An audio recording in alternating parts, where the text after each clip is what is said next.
everybody. Hi. Oh my God.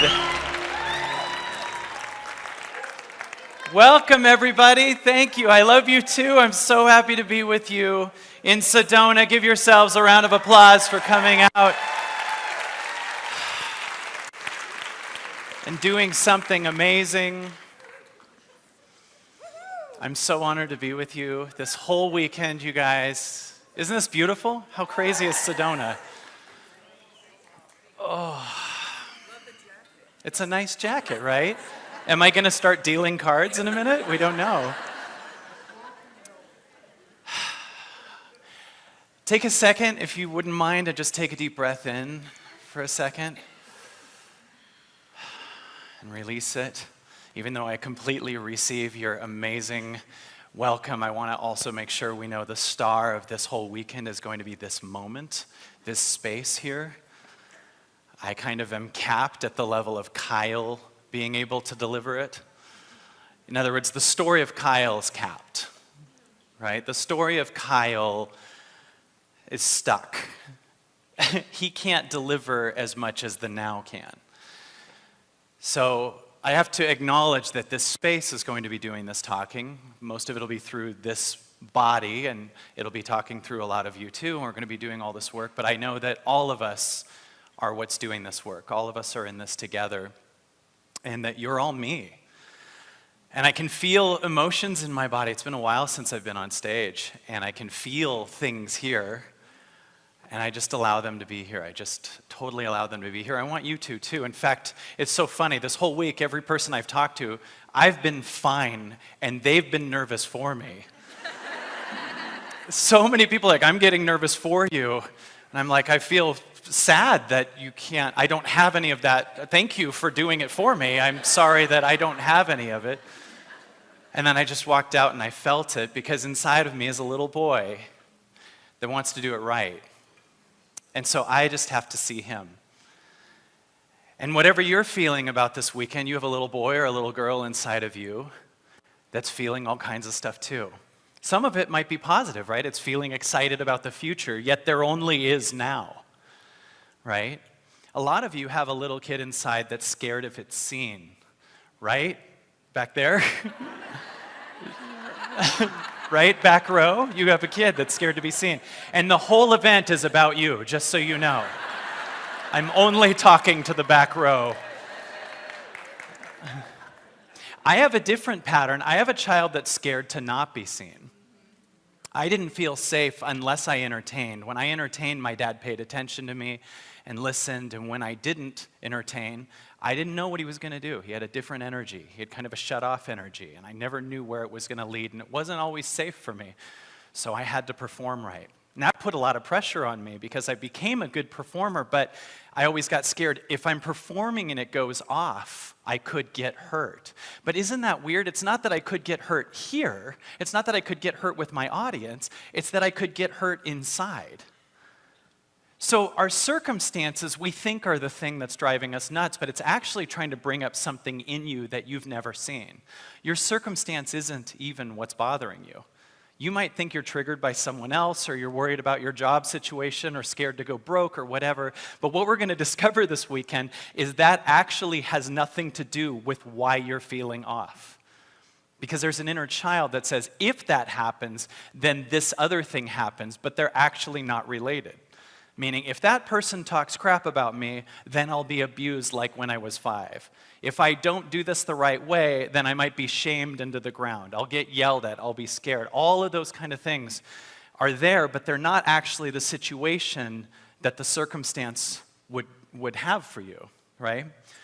So inside of me right now is a little boy that's going, okay, wow, we haven't been on stage in a while. I've done the membership site, I've done AEP, and it's going, how does it feel? And I go, it doesn't matter to him. I'm saying to him, it doesn't matter to him how this goes, because I see him. I see him. I see him if he wants to hide. I see him if he's excited to have a great performance. I see him if he wants to be seen. I see him if he doesn't. Can you do that with you for a second? Can you let the kid inside know, no matter what's going on in your circumstance, you're there with them? Because there's a bunch of things that the kid's scared that you won't see him or her if something happens. Like if you fail. Some of you have, I can't fail. Does anyone have, I can't fail? Does anyone have that? Raise your hand if you have, I can't fail. So right away, an easy shift would be for you to hold space for the child and say, you're allowed to fail in my body. That's different. In the old self-help world, we'd hear like if you feel unworthy, you're going to become worthy. Right? If you feel unloved, you're going to become loved. If you feel like you're going to fail, you're going to make it so you don't fail. That's not really getting to the root of the problem. What if you were allowed to fail? What if you were allowed to be unworthy? What if you were allowed to be broke? What if you were allowed to be shamed? That doesn't mean you're aiming for shame on the external, but you're telling the child inside that even if it doesn't go right, even if you're shamed, even if you're unloved, even if nothing happens the right way, you're still with it. That's love. I'm with you. That's love. I'm with you. I don't mean codependently. I mean, I'm with you. I see you. I can see the boy if he's hiding. He thinks I'm not seeing him. He has the safety of he could hide in the corner and that I'm still present and still just with him. I'll just sit outside of the bedroom door and just be with him while he's hiding in the corner, and I'll just be out here, right? Or he can perform in front of me and I love it. Can you do that with your kid? I love you even if you fail. I love you if you don't know what to do. I love you if you're confused. Oh, right? There's a lot of people you're going to hear this weekend go through things like, well, I'm confused or I don't know what to do. That implies you have a pattern that you're only loved if you do the right thing, which means you're taking love away if you're not doing something. So we're just saying, I'm going to take love away when we say you're loved for what you do. So take away the sentence, I don't know what to do. Because isn't it weird? I'm going to do a whole event this whole weekend and I have no idea what to do. Weirdly, stuff seems to be being done already. I didn't know I was going to say the thing that I'm saying right now. I just said the thing that was here. I told you what I felt, and all of a sudden content seems to be coming through, which means Kyle's not doing this. The story of Kyle is not telling you this content. This space is telling you this content, which is the same space that's available for you.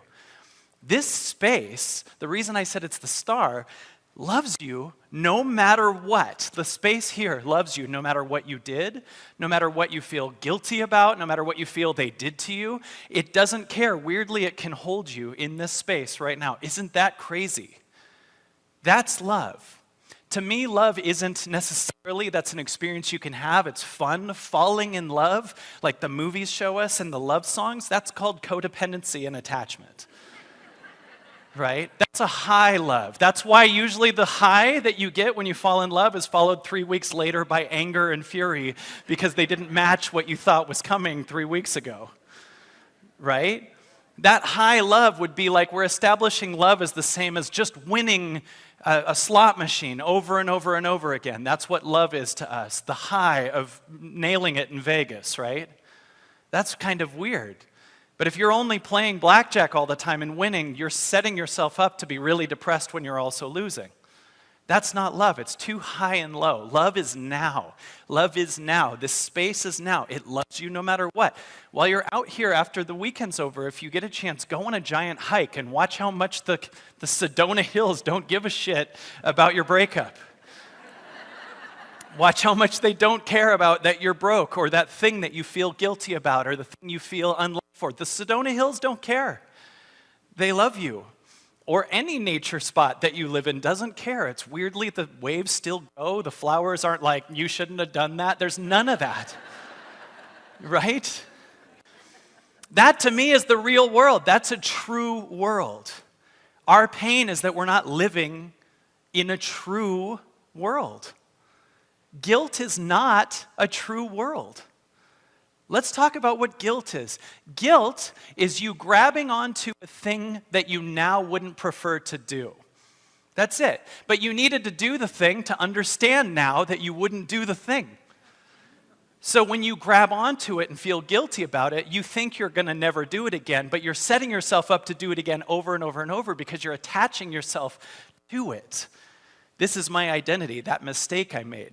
So now you're shaming yourself, and the only way out of the shame is to do it again. So if you feel guilt, my offer to you is ask this moment if it gives a shit about the thing you feel guilty about, and notice that it's fine, and notice that guilt is your way of not accepting what's true now. Like, for instance, you can feel guilty about a breakup over and over and over again to not just own you guys aren't a couple anymore. Do you see that? If I feel guilty about this relationship not working, or I create blame on either them or me, then I don't have to just own we're not together. It's just your negotiation with what is, and no matter how much you negotiate with what is still happening. So guilt is your denial of what's true. That's still true no matter how much you deny it. Right? So you're just in a world that's in an argument with what is. Now, what happens if you accept what is? Now you're in harmony with what is. You realize that if you're in a war with what is, even if you're egoically trying to change it, if you're in a war with what is, it's you versus the world. You're egoically going to change it. It's really a 5-year-old version of you that's going to change it, and trying to make it whatever feels safe for you so it doesn't feel like your childhood again. Yet, if you start to align with what is and own what is, you'll be shocked at how much the world wants to heal itself through you, and it can much more heal the world through you and through other people. You will watch. I'm starting to come up with a big theory that seems to be more and more just provable for me. I believe much more, and you don't have to agree with this. I believe the world's mirroring me and your world's mirroring you. Like that you will notice that the same things you have triggers about in your body keep weirdly happening to you. That's to get that trigger out. Everything you feel guilt about or fear about or whatever, the universe is trying to get that out of you. Our problem is, I was saying this on the Wednesday night call, we're battling between intentions. You were conditioned that your job is to do whatever you have to do in the world, whether it's like get a job and be number one, or retire, or get a marriage, whatever, versus become present for what's trying to be removed from your body. The triggers are things in your body that aren't actually true, that need to be seen and alchemized. So if you have a deep-rooted fear, there's one of two ways that we can get rid of it. The universe can make you face the fear, which is not the way I recommend. Like if you have a deep-rooted fear in your body, whatever, they're going to break up with me, I'm going to screw this up, whatever. The universe at one point needs to make that happen for you so you can see that you're still alive, even if it happens. So whatever your biggest fear is, there's a reason it keeps showing up in your life. There's a reason you keep dating that same type of person. There's a reason that happens, because it goes, do you notice that after that happened, you're still here, and now you're forced to be present for the energy in the body after that happens. There's another way that's much easier. You can start to listen to it directly and watch as it heals internally, and then the external will start to mirror what just happened. That's why those walks, those hikes, the meditations, the listening to silence are so important, right? It's so important because you start to hear what's in here. If you're flipping through the internet and everything, you're looking on the outside and you're using a circumstance is what I use to distract myself from this. A circumstance. And one of the things the universe is trying to do is get you dislodged from your addiction to your circumstances, right?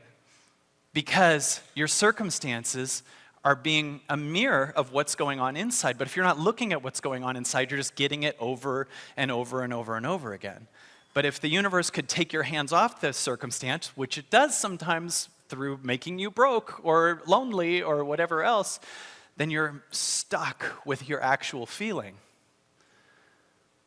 Like, check this out. Think of a circumstance that's difficult in your life right now, something that feels stuck for you. I want to show you something. Think of a thing that you're annoyed about, whether it's anxiety or you don't know what to do about your job, or you have someone that's an enemy in your life or whatever. You feel lost, you don't know what to do. Think of the circumstance for a minute and notice the anger or the stuckness that you feel towards the other person or towards the situation or just whatever it is. And I'm going to show you something. Notice that existing for a second, and then I want you to take away the circumstance and just notice what you feel about the circumstance. Put your focus on what's inside of you for a second. Like, take the person away for a second. Let it be there to trigger you, then remove it for a second, and now notice what you feel inside of your body. What do you feel inside of your body right now? Now, fear, okay. Great, let it be there. I want you to let it be there. Notice that you want to go back to the circumstance. Yeah, but Kyle, you don't know my story. To avoid what's in here right now trying to be seen. You go, yeah, but this thing. And no matter what, I will prove to you all weekend. You're going to see this all weekend. Your circumstance has nothing to do. It's just a trigger to show you what's inside. Feel what's inside. Feel the fear. And imagine that there's a 5-year-old, 6-year-old, because that's where you created it when you were being hypnotized by the world and you had parents that had egos in a much more unconscious time, right? So now you're doing what you can to not feel that again. So you are the parent you've never had right now, and you're going to use the help of the now. The now is actually you. You're the one here. You don't have any history. You're just now. We can't go to your history. You're just here right now. Awesome. We hold space for this now. You are the now. Now from the now, hear the illusion of the fear. And I will prove to you the illusion, but trust me on this for a second. The illusion of the fear. So in your body, you have the circumstance. We take the circumstance away, and then you'll just see this lonely child, a little boy, a little girl inside that feels, if that happens, then this feeling. Can you feel that? And this is a triggering feeling because this is an area you've been trying to avoid. And we're going right to it in the first 15 minutes, apparently. How amazing could this event be if this is our start? I didn't even start out doing any stand-up or anything. I'm just like, all right, look, here's your naked child right in front of you.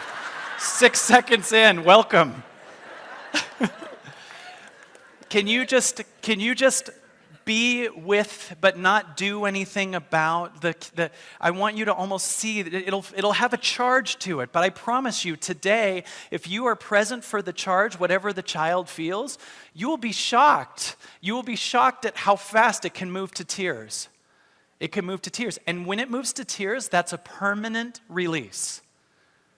There might be more, but that what you just cried out is a permanent release, and you will start to realize you can slowly undo the charge about things. Then if the external happens, you're less triggered by it. You don't care. The same thing could happen 3 months from now that you're worried about now, and you won't care. It doesn't matter if that happens. The things that are happening in your life, you think that shouldn't happen, it's kind of crazy because in this world they are happening. You're the whole world, and it's trying to align you with the whole world and its acceptance of, and in its acceptance of, you will be shocked at how fast it changes.